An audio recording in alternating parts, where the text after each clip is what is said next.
Moving on, the Thompson Falls City Council met this Monday to discuss a variety of issues. The agenda for the evening included the topic of whether or not city property could be used by temporary vendors. Let's take a look at some of the discussion that occurred surrounding this issue. Trying to decide what businesses we're going to let in, what businesses we're not going to let in. Is this going to be too hazardous for the community? Is it not too hazardous? Where can they be situated?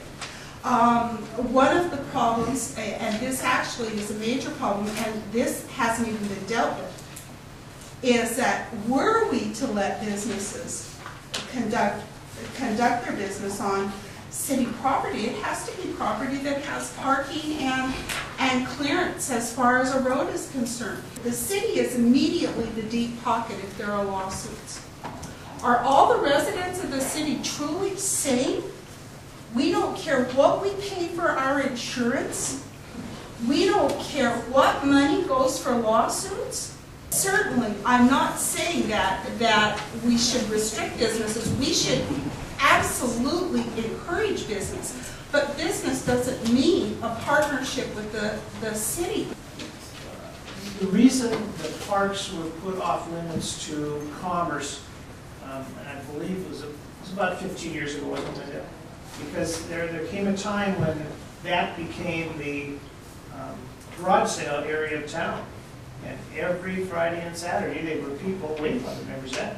People would come in, open up their trunks, and spread out stuff all over the park lot. And I and many others, and people came to us and said, hey, that's becoming an eyesore. So I proposed this 4 months ago, and you guys shot me down.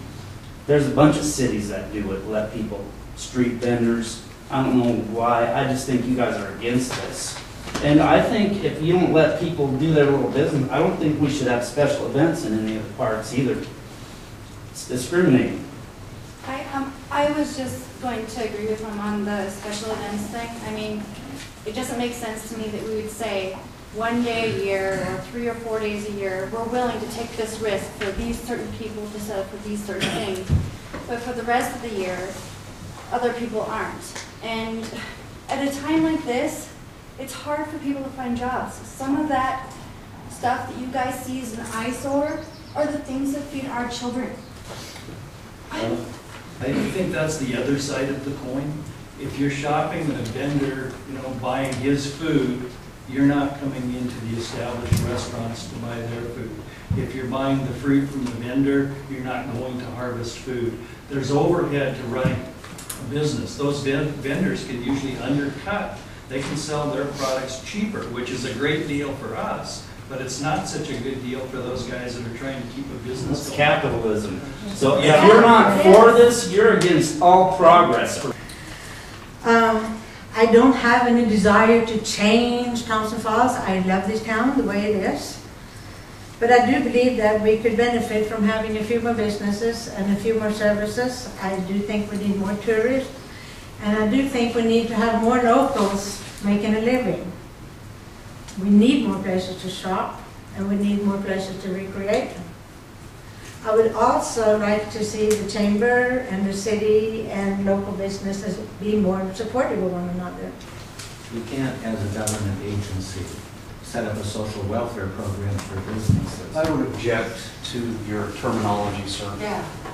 No, social welfare system. Well, no, that's what it would be. If you're giving somebody something from the government in exchange for nothing. I beg to differ with what you're saying. Okay, we'll take away the social, whatever it was that bothered you. See, that's part of the problem is the stigma that is attached to a vending type business. I will tell you from my research and study 20 years ago that 40% of your vendors, that's the only job that they can get. 30% of them take it because that's the lifestyle that they like. Another 25 to 30% take it because that's a seasonal type work that they use. The last remaining 10% is a mixed hodgepodge of people that actually own businesses in other communities, and they'll move pretty much like this guy did for this Chinese food place. The only real rational reason that comes up in most rural communities about prohibiting vending or use of public property is to protect established businesses.